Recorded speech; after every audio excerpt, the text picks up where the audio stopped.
The air around Sandringham usually smells of pine and fresh Norfolk breeze, but this week it smells like a calculated insult. While most people move into a new home with a bouquet of flowers, Andrew Mountbatten-Windsor was greeted by 20 industrial tankers unloading a staggering 150,000 gallons of liquid manure directly behind his new front door. The timing is almost too perfect to be a coincidence. As the removal vans pull up to Marsh Farm, they aren't just carrying furniture, they're carrying the remains of a royal life that has been systematically dismantled. From a 30-bedroom palace to a 5-bedroom farmhouse surrounded by waste, the message from the crown is loud, clear, and incredibly quiet. But as the heavy wooden security gates click shut for the first time, one question remains. Is this a new beginning for the man the world has turned its back on, or is it a permanent, high-security exile? The first thing the locals in Norfolk noticed wasn't the fleet of removal vans, it was the overwhelming stench of 150,000 gallons of liquid manure. Just days before Andrew Mountbatten-Windsor arrived at his new 5-bedroom farmhouse, a convoy of 20 industrial tankers began a relentless back and forth, saturated the fields directly behind his back door with organic waste. On paper, it's just the king's new commitment to organic farming at Sandringham. In reality, it feels like the most expensive, most aromatic middle finger in British history. But the smell was only the beginning of a move that felt less like a relocation and more like a tactical surrender.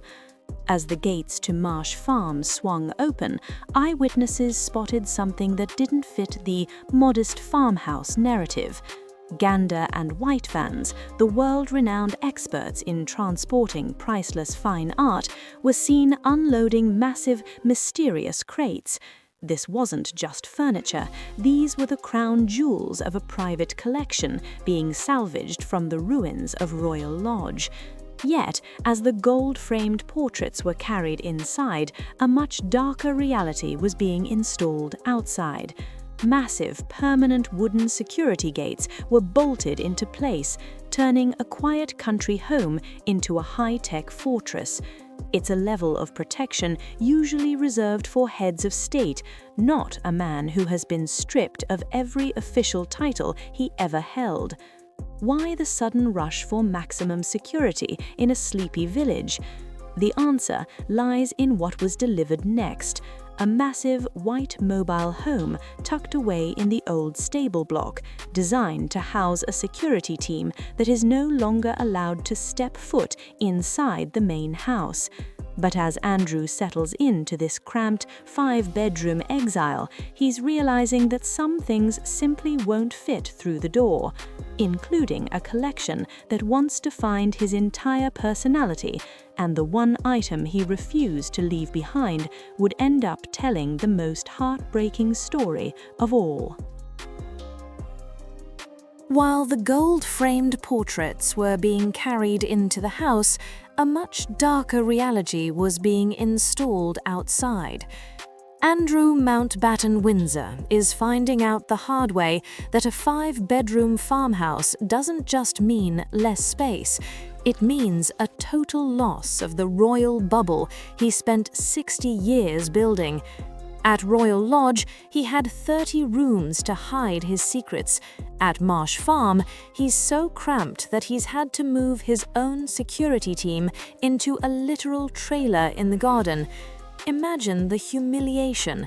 A man who once entertained billionaires now has to look out his kitchen window at a white mobile home parked in a stable block because there isn't enough room for his bodyguards to sleep under the same roof.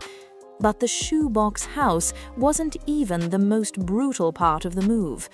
The real heartbreak came when the removal trucks reached the bedroom. For years, the world has whispered about his bizarre obsession, a collection of 72 custom-made teddy bears that had to be arranged in a specific size order by staff every single morning. Insiders say he's completely anthropomorphized them, even telling friends the move would be hard on the bears because it's their home too. But King Charles reportedly drew a hard line. In a move that feels deeply personal, the majority of that 70-strong collection has been dispersed and sent to a high-security lockup in South London. He was reportedly allowed to keep just one, a cuddly monkey.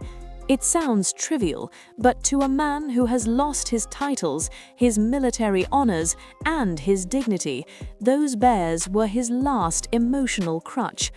And as the last of his HRH-labeled boxes are shoved into a tiny office, the isolation is starting to set in.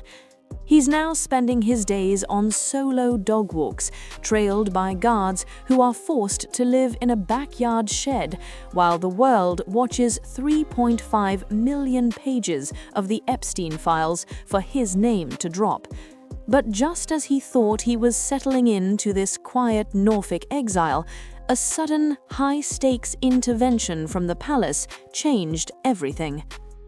According to former palace staff, Andrew Mountbatten-Windsor didn't just have servants, he had subordinates who were expected to treat every room like a military parade ground. For years, a reign of terror allegedly existed behind the doors of Royal Lodge, where a simple mistake like failing to close a curtain could result in a verbal lashing that left staff members shaking.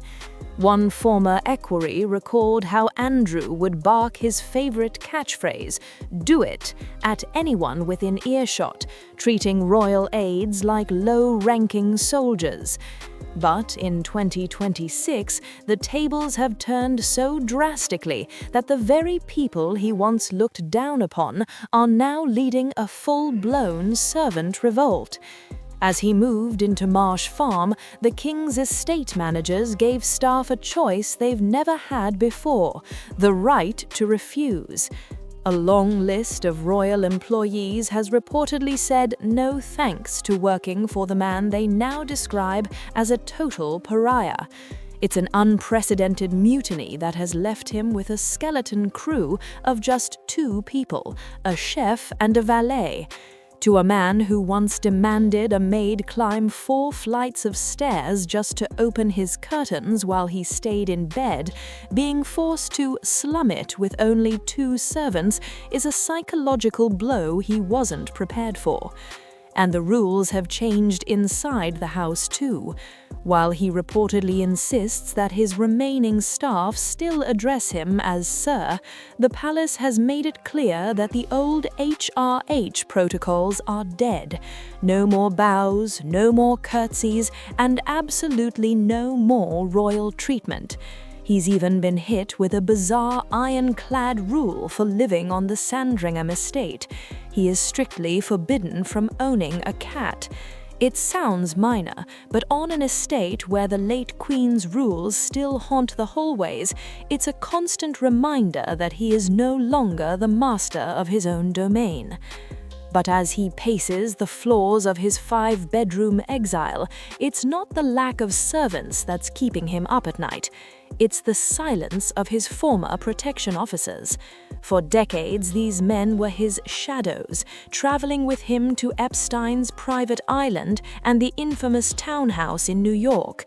They saw everything, and now the Metropolitan Police have officially invited them to break their NDAs. As the first reports of what really happened behind those closed doors begin to leak, the world is realizing that the entitled behavior was just the tip of the iceberg. For many of us, a 5-bedroom farmhouse in the Norfolk countryside sounds like a luxury retreat. But for a man who spent 60 years convinced he was untouchable, Marsh Farm isn't a home, it's a cage. As the smell of 150,000 gallons of manure finally begins to fade from the fields, the stench of the legal battle ahead is only getting stronger. Andrew Mountbatten-Windsor is no longer fighting for his reputation or his titles. After that 11-hour stay in a police cell, he's fighting for his future. With King Charles making it clear that the law must take its course, the royal shield that protected him for decades has been officially deactivated. The moving vans have finished their work, the HRH boxes are tucked away in a cramped office, and the security team is settling into their backyard trailer. This isn't a temporary timeout or a quiet retirement. This is the final lonely chapter of a man who traded the dignity of the crown for the company of the world's most dangerous people. But as the heavy gates of Marsh Farm lock for the night, you have to wonder, was the manure just a practical part of the farming calendar, or was it a silent 150,000-gallon message from the king himself? Is this the absolute end of the House of York's influence, or is there one last bombshell hidden in those 3.5 million pages of the Epstein Files? Let me know what you think in the comments. Was this move a fair punishment, or is there more to the story? If you want to stay on top of the latest updates as the investigation into Andrew Mountbatten-Windsor unfolds, make sure to hit that subscribe button and turn on notifications. You won't want to miss what comes next.